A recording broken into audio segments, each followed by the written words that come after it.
Thank you so much. Thank you. Thank you. Well, it is good to be back in Las Vegas. And it is good to be among so many good friends. Let me start off by thanking everybody at Del Sol High School for hosting us. Go Dragons!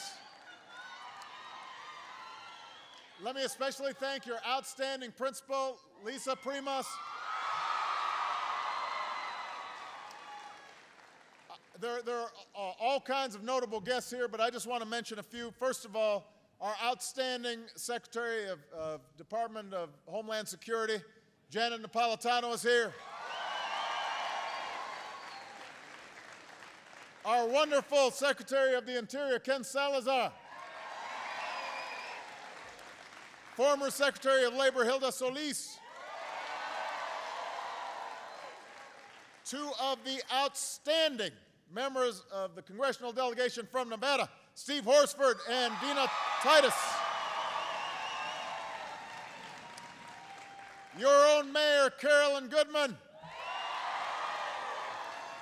But we also have some mayors that flew in because they know how important the issue we're going to talk about today is. Maria Lopez Rogers from Avondale, Arizona. Kasim Reed from Atlanta, Georgia. Greg Stanton from Phoenix, Arizona. And Ashley Swearingen from Fresno, California.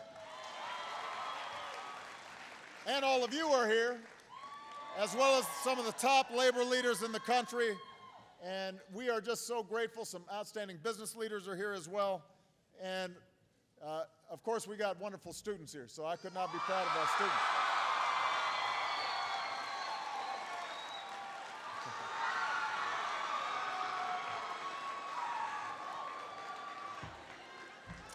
Now, those of you who have a seat, feel free to take a seat. I don't mind. I love you back.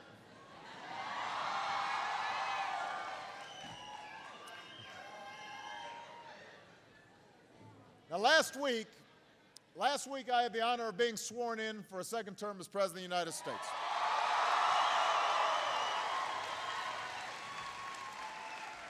And during my inaugural address, I talked about how making progress on the defining challenges of our time doesn't require us to settle every debate or ignore every difference that we may have, but it does require us to find common ground and move forward in common purpose. It requires us to act. I know that some issues will be harder to lift than others. Some debates will be more contentious. That's to be expected.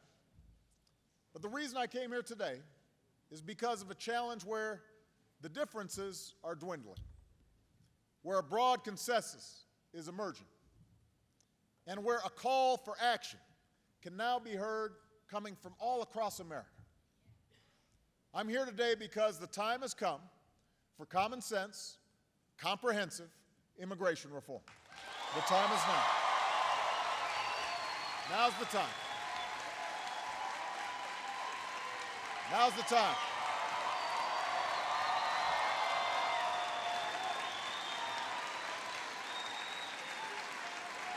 Now's the time.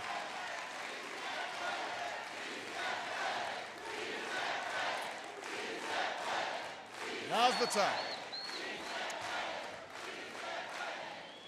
I'm here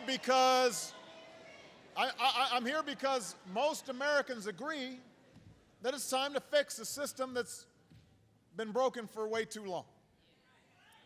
I'm here because business leaders, faith leaders, labor leaders, law enforcement, and leaders from both parties are coming together to say now is the time to find a better way to welcome the striving, hopeful immigrants who still see America as the land of opportunity. Now's the time to do this so we can strengthen our economy and strengthen our country's future. Think about it. We define ourselves as a nation of immigrants. That's who we are, in our bones. The promise we see in those who come here from every corner of the globe, that's always been one of our greatest strengths. It keeps our workforce young, it keeps our country on the cutting edge, and it's helped build the greatest economic engine the world has ever known. After all, immigrants helped start businesses like Google and Yahoo. They created entire new industries that in turn created new jobs and new prosperity for our citizens. In recent years, 1 in 4 high-tech startups in America were founded by immigrants. 1 in 4 new small business owners were immigrants, including right here in Nevada. Folks who came here seeking opportunity and now want to share that opportunity with other Americans. But we all know that today we have an immigration system that's out of date and badly broken. A system that's holding us back instead of helping us grow our economy and strengthen our middle class. Right now we have 11 million undocumented immigrants in America. 11 million men and women from all over the world who live their lives in the shadows. Yes, they broke the rules. They crossed the border illegally. Maybe they overstayed their visas. Those are the facts. Nobody disputes them. But these 11 million men and women are now here. Many of them have been here for years. And the overwhelming majority of these individuals aren't looking for any trouble. They're contributing members of the community. They're looking out for their families. They're looking out for their neighbors. They're woven into the fabric of our lives. Every day, like the rest of us, they go out and try to earn a living. Often they do that in a shadow economy, a place where employers may offer them less than the minimum wage or make them work overtime without extra pay. And when that happens, it's not just bad for them, it's bad for the entire economy. Because all the businesses that are trying to do the right thing, that are hiring people legally, paying a decent wage, following the rules, they're the ones who suffer. They've got to compete against companies that are breaking the rules. And the wages and working conditions of American workers are threatened too. So if we're truly committed to strengthening our middle class and providing more ladders of opportunity to those who are willing to work hard to make it into the middle class, we've got to fix the system. We have to make sure that every business and every worker in America is playing by the same set of rules. We have to bring this shadow economy into the light so that everybody's held accountable. Businesses for who they hire, and immigrants for getting on the right side of the law. That's common sense. And that's why we need comprehensive immigration reform. And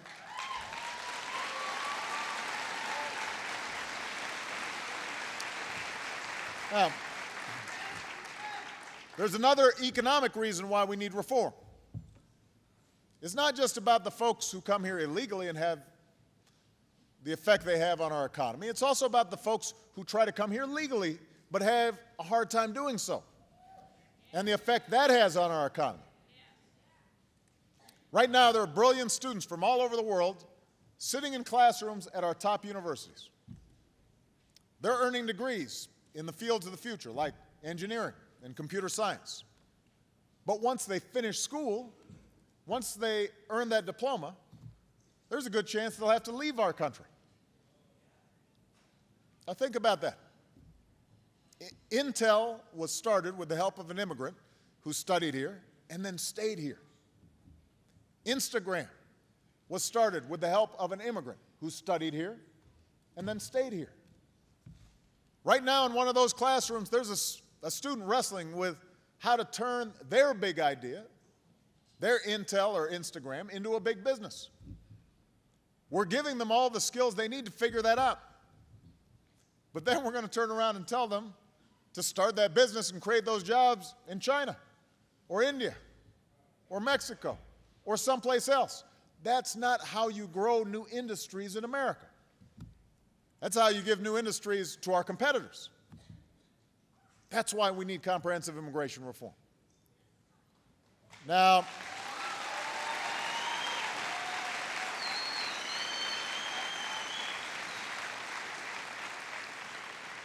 during my first term, we took steps to try and patch up some of the worst cracks in the system. First, we strengthened security at the borders so that we could finally stem the tide of illegal immigrants. We put more boots on the ground on the southern border than at any time in our history. And today, illegal crossings are down nearly 80% from their peak in 2000.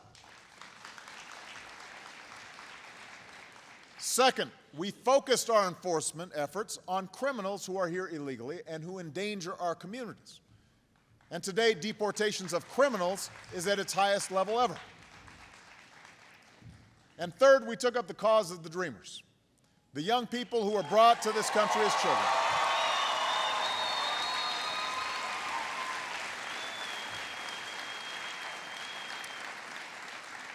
Young people who've grown up here, built their lives here, have futures here.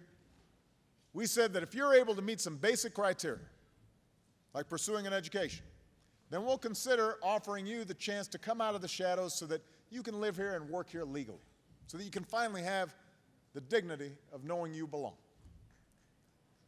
But because this change isn't permanent, we need Congress to act, and not just on the DREAM Act. We need Congress to act on a comprehensive approach that finally deals with the 11 million undocumented immigrants who are in the country right now. That's what we need.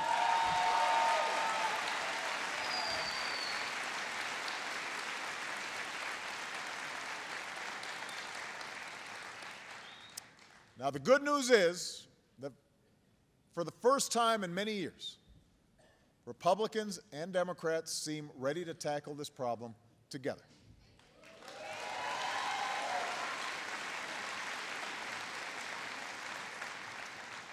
Members of both parties, in both chambers, are actively working on a solution. Yesterday, a bipartisan group of senators announced their principles for comprehensive immigration reform, which are very much in line with the principles I've proposed and campaigned on for the last few years. So at this moment, it looks like there's a genuine desire to get this done soon, and that's very encouraging. But this time, action must follow. We can't allow immigration reform to get bogged down in an endless debate. We've been debating this a very long time. So it's not as if we don't know technically what needs to get done. As a consequence, to help move this process along, today I'm laying out my ideas for immigration reform. And my hope is that this provides some key markers to members of Congress as they craft a bill, because the ideas I'm proposing have traditionally been supported by both Democrats like Ted Kennedy and Republicans like President George W. Bush. You don't get that matchup very often. So we know where the consensus should be. Now, of course, there will be rigorous debate about many of the details, and every stakeholder should engage in real give and take in the process. But it's important for us to recognize that the foundation for bipartisan action is already in place. And if Congress is unable to move forward in a timely fashion, I will send up a bill based on my proposal and insist that they vote on it right away.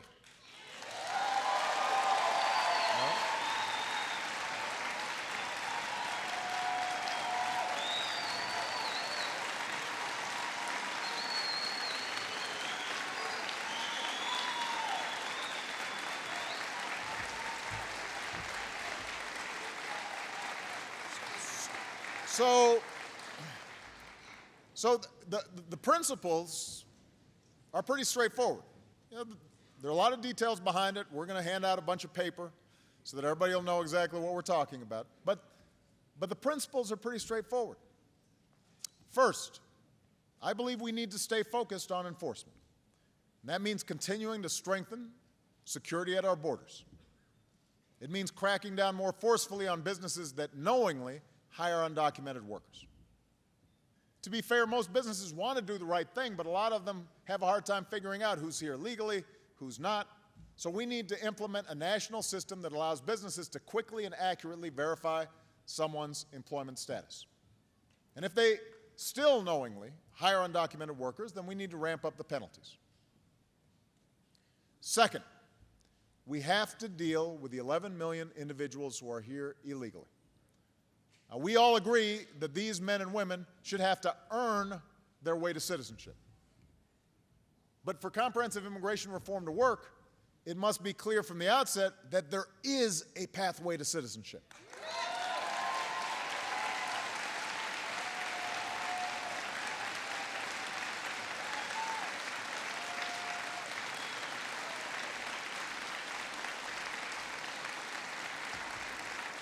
We've got to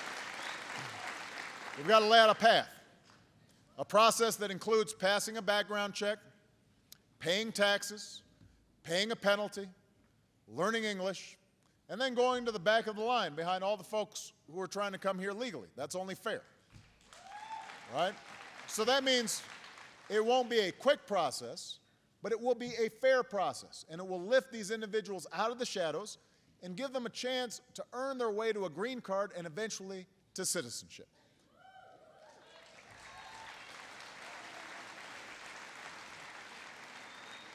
And the third principle is we've got to bring our legal immigration system into the 21st century because it no longer reflects the realities of our time. For example, if you're a citizen, you shouldn't have to wait years before your family is able to join you in America. You shouldn't have to wait years.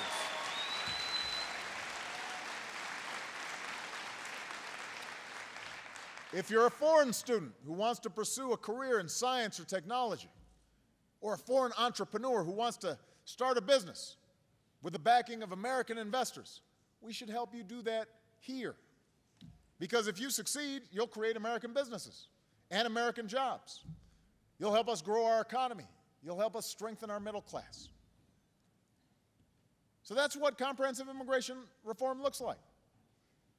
Smarter enforcement, a pathway to earn citizenship, improvements in the legal immigration system so that we continue to be a magnet for the best and the brightest all around the world.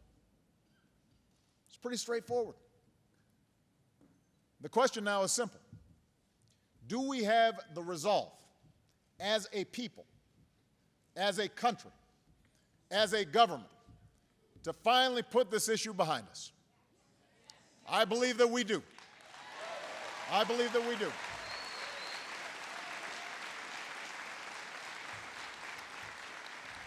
I believe we are finally at a moment where comprehensive immigration reform is within our grasp. But I promise you this, the closer we get, the more emotional this debate is going to become. Immigration's always been an issue that inflames passions. That's not surprising. You know, there are few things that are more important to us as a society than who gets to come here and call our country home. Who gets the privilege of becoming a citizen of the United States of America? That's a big deal. When we talk about that in the abstract, it's easy sometimes for the discussion to take on a feeling of us versus them. And when that happens, a lot of folks forget that most of us used to be them. We forget that.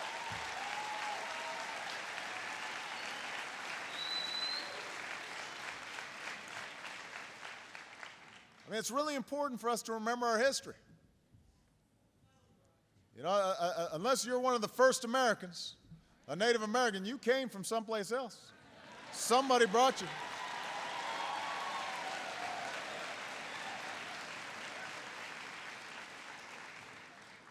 You know, Ken Salazar, he's of Mexican-American descent, but he points out that his family's been living where he lives for 400 years, so he didn't immigrate anywhere.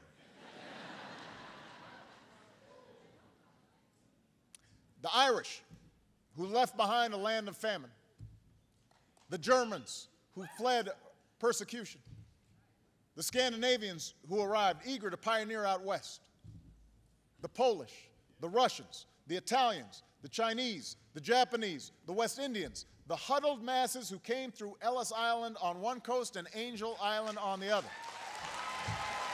Now,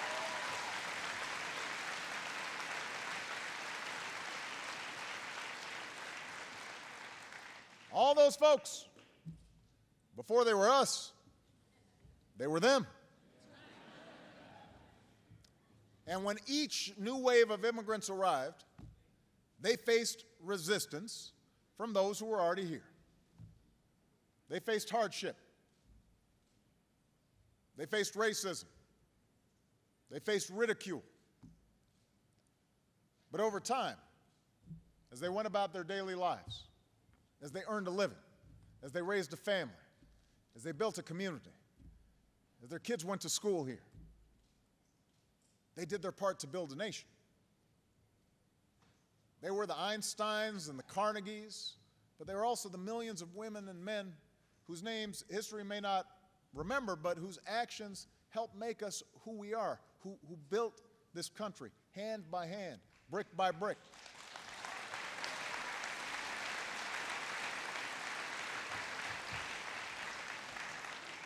They all came here knowing that what makes somebody an American is not just blood or birth, but allegiance to our founding principles and the faith in the idea that anyone from anywhere can write the next great chapter of our story. And that's still true today. Just ask Alan Aliman. Alan's here this afternoon. Where's Alan?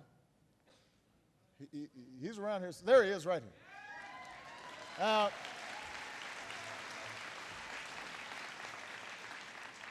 Alan was born in Mexico.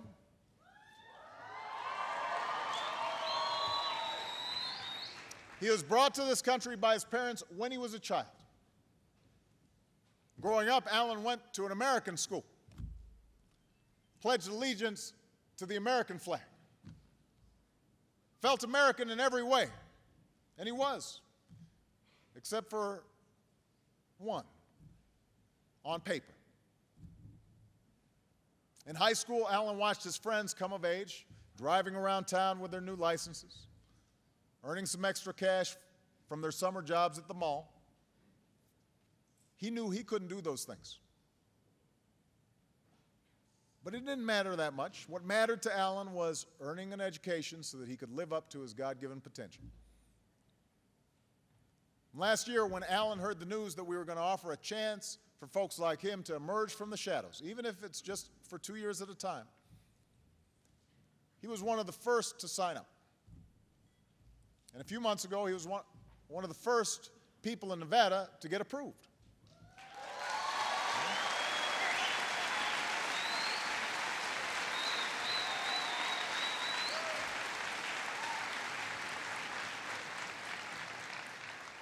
In that moment, Alan said, I felt the fear vanish. I felt accepted. So today, Alan's in his second year at the College of Southern Nevada. Alan's studying to become a doctor. He hopes to join the Air Force. He's working hard every single day to build a better life for himself and his family. And all he wants is the opportunity to do his part to build a better America. So in the coming weeks, as the idea of reform becomes more real and the debate becomes more heated, and there are folks who are trying to pull this thing apart, remember Alan and all those who share the same hopes and the same dreams. Remember that this is not just a debate about policy. It's about people. It's about men and women and young people who want nothing more than the chance to earn their way into the American story. And throughout our history, that's only made our nation stronger. And it's how we will make sure that this century is the same as the last, an American century, welcoming of everybody who aspires to do something more, is willing to work hard to do it, and is willing to pledge that allegiance to our flag. Thank you. God bless you. And God bless the United States of America.